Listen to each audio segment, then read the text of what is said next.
اور باوضو رہنا ہے، اس کو زندگی کا حصہ بنا لیں تو اس کی پھر برکات ایسی ہیں کہ وہ عادت آج تک رہے گی اور مرنے تک وہ رہے گی۔ مگر ہوتا کیا ہے، یہ تربیت کرنے کی چیز ہوتی ہے کہ آپ باوضو رہیں گے، پھر آپ نماز بھی پڑھیں گے، پھر آپ کے خیالات بھی پاک ہوں گے، پھر آپ کا جسم بھی صاف ہوگا۔ ایسے ہی وقاص بھائی باوضو رہنے والے کی روزی میں بھی تو برکت رہتی ہے، بالکل ایسے اس کا رزق جو ہے نا تنگ نہیں ہوتا جو باوضو رہتا ہے۔ بالکل ایسے ہی۔ اور بے وضو رہنے کی تو ویسے بھی بہت ساری اور باتیں ہیں، ذکر کرنے بیٹھے جی۔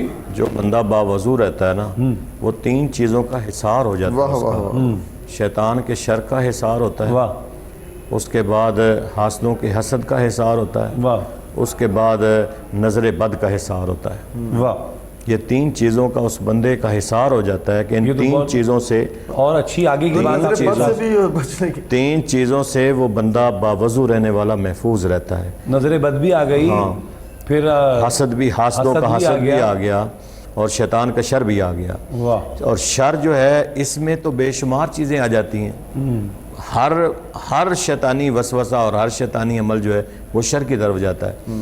تو اس لیے باوضو رہنے سے نا پھر اکثر دیکھا ہے ہماری نماز قضا کیوں ہوتی ہے، ہم کہتے ہیں چھوڑیں وضو کرنا پڑے گا، اب گھر جا کے پڑھ لیں گے، وہ ایسے کرتے کرتے ہماری نماز چلی جاتی۔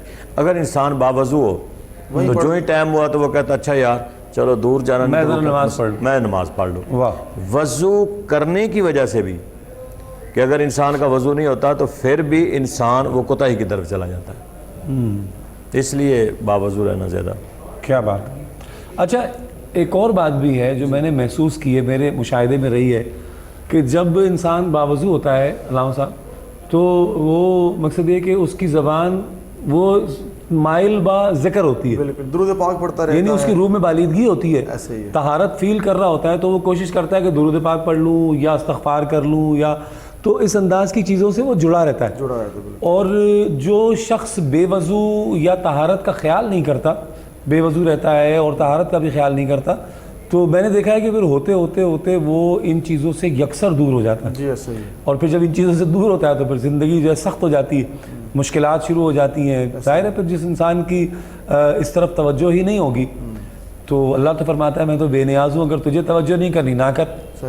اس ہمارے وضو پر انگریز تو ریسرچ کر رہا ہے، یہ جو ہم وضو کرتے ہیں اس پہ انگریز ریسرچ کر رہا ہے کہ اس کے فائدے کیا ہیں، اور بے شمار لوگوں نے ریسرچ کی ہے اور انہوں نے بتایا کہ اس کے فائدے کیا ہیں۔ مطلب کان کی بیماری ہے، ناک کی بیماری ہے، گلے کی بیماری ہے، بے شمار لوگوں کی ریسرچ ہے کہ باوضو جو بندہ دن میں 5 مرتبہ جو وضو کرنے والا ہے وہ ان بیماریوں سے محفوظ رہتا ہے۔ دیکھیں نا ایک ریسرچ تو یہ بھی ہے نا کہ جب آپ مسح کرتے ہیں نا تو گردن پہ جب آپ گیلے ہاتھ لے کر جاتے ہیں تو یہ آپ کے بلڈ پریشر کو نارمل کرتا ہے، یعنی آپ کی جو بی پی لیول جو ہے وہ اس کی وجہ سے جگہ پہ آ جاتا ہے۔ غرارہ کرتے ہیں، جب کلی کرتے ہیں تو پانی سے غرارہ بھی کرتے ہیں، تمہارا گلا جو ہے وہ بالکل کلیئر ہو جاتا ہے۔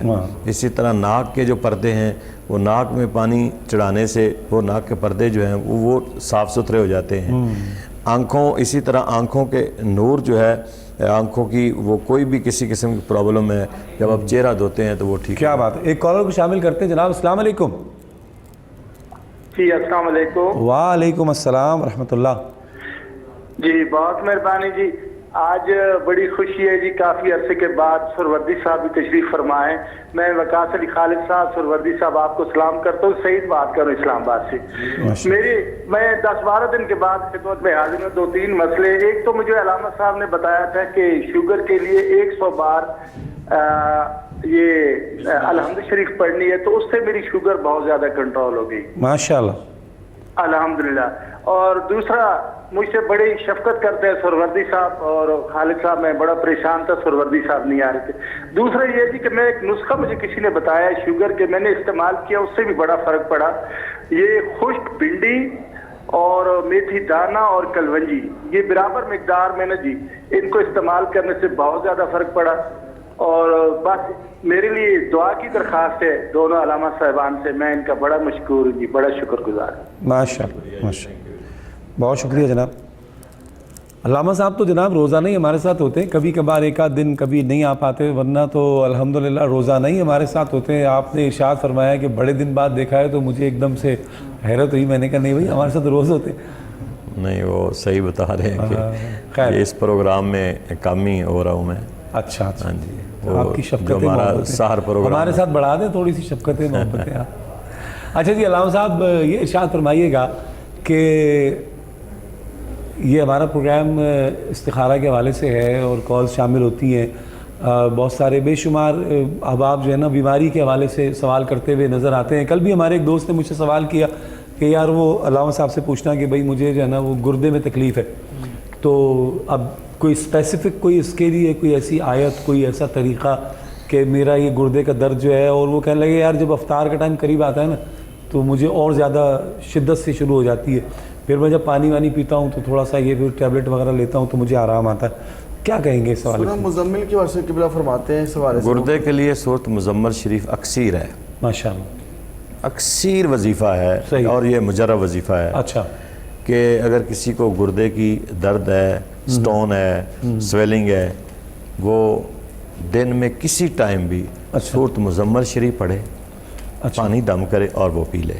واہ, انشاءاللہ مجرب ہے کہ وہ گردے کی پرابلم ٹھیک ہو جائے گی. صحیح, گردے کی تکلیف کے لیے خاص طور پہ سورہ کوئی بھی مطلب یہ قرآن ہے, یہ صدقہ جاریہ ہے, یہ کوئی اسپیسیفک نہیں ہے, کسی ایک کے لیے فوکس نہیں کر رہا ہوں, نہیں لیکن سب کے لیے, سب کے لیے, سب کے لیے ہم بھی یہی کہہ رہے ہیں کہ سب کے لیے ہے گردے کی تکلیف جس کو بھی ہو.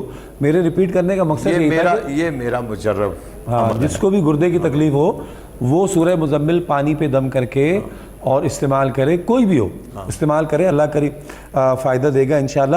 ایک کالر کو شامل کرتے ہیں. السلام علیکم. وعلیکم السلام جناب. جی لکوے کے بارے میں کوئی روحانی علاج بتا دیں. کس کے بارے میں, ذرا اونچا بولے میرے بھائی. لکوا ہے مجھے. لکوا, اچھا لکوے کے لیے, ٹھیک ہے بالکل بتاتے ہیں میرے بھائی, بالکل آپ کو. نام کیا ہے آپ کا؟ کال ڈراپ ہو گئی جناب.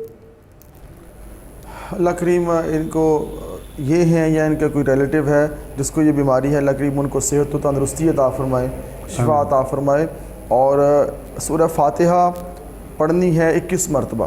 صحیح, سورہ فاتحہ 21 مرتبہ پڑھ کے ہاتھ رکھ کے جو ہے نا ہاتھ رکھا رکھیں, 21 مرتبہ سورہ فاتحہ پڑھیں, اول آخر 11 بار درود و سلام پڑھیں. انشاءاللہ تعالی اللہ پاک کرم فرمائیں گے اور جو یہ لقوہ کی جو بیماری ہے یہ ٹھیک ہو جائے گی. سورہ شفا سے, سورہ فاتحہ کی برکات جہاں اور بہت زیادہ ہیں بیماریوں سے شفا کے حوالے سے اور بھی بڑے معاملات کے حوالے سے, انشاءاللہ تعالی 21 مرتبہ یہ پڑھیں گے, اللہ کریم کرم فرمائیں گے اور انشاءاللہ تعالی یہ بیماری دور ہو جائے گی انشاءاللہ. انشاءاللہ ایک کالر کو شامل کرتے ہیں. السلام علیکم. السلام علیکم. جی میری بہن کیا پوچھیں گی؟ وعلیکم السلام. میں نے نا پوچھنا تھا, میری بہن کی نا اسے بخار ہے بہت زیادہ اور نزلہ زکام ہے اور سوئیاں جسم میں چبھتی ہیں, کافی دوائیاں لے کے دیکھ لی ہیں اس نے. اچھا جی. کب سے, کتنے عرصے سے بیمار ہیں؟ 3 سے 4 دن ہو گئے. 3 سے 4. ڈاکٹر کو دکھایا آپ نے؟ جی ڈاکٹر کو دکھایا, میڈیسن بھی لی ہے, وہ ٹھیک ہو جاتی ہے پھر بیمار ہو جاتی ہے. اچھا ایج کیا ہے, کتنی ہے, عمر کتنی ہے اس کی؟ ایج ہے 21. 21. ٹھیک ہے, چلے میری بہن بتاتے ہیں آپ کو. جناب علامہ صاحب. آج کل تو یہ وائرس بھی جو علامات بیٹی بتا رہی ہے, یہ وائرس کی علامات بھی پائی جا رہی ہیں. بہرکیف میرا بیٹا آپ سورۃ حشر کی آخری جو آیت ہے واللہ الخالق البارئ المصور, اس آیت کو آپ کم از کم 11 دفعہ پڑھ کر پانی دم کر کے اس اپنی بہنہ کو پلائیں. یہ آپ روزانہ عمل کریں, 2 دفعہ کر لیں دن میں, 3 مرتبہ کر لیں. اس آیت کو پڑھ کے سورۃ حشر کی آخری آیتیں پڑھ کے تو دم کر کے پانی پلائیں, انشاءاللہ ٹھیک ہو جائے گی. ٹھیک, بالکل ٹھیک. اچھا علامہ صاحب, بسم اللہ الرحمن الرحیم کی تسبیح کے حوالے سے بھائی اسلام آباد سے ذکر کر رہے تھے, تو وہ کیا شوگر کے حوالے سے؟ شوگر کے لیے. اچھا, دی بیسٹ. اچھا انشاءاللہ. یعنی کہ ایک تسبیح یہ شوگر لیول پہ جا کے چلتے ہیں. میرا خیال ہے میں نے انہیں ایک تسبیح بتائی تھی, بعض دفعہ ہم 1000 تک چلے جاتے ہیں بسم اللہ شوگر لیول کو دیکھ کر. اگر شوگر بہت زیادہ پیک پہ جا رہی ہے تو پھر 1000 مرتبہ بھی کہہ دیتے ہیں کہ بسم اللہ شریف پڑھیں. ادروائز ایک تسبیح روزانہ صبح کی نماز کے بعد بسم اللہ شریف پڑھ کر پانی دم کر کے پینے والے کو شوگر ختم ہو جاتی ہے. واہ. ایک کالر کو شامل کرتے ہیں. جناب السلام علیکم.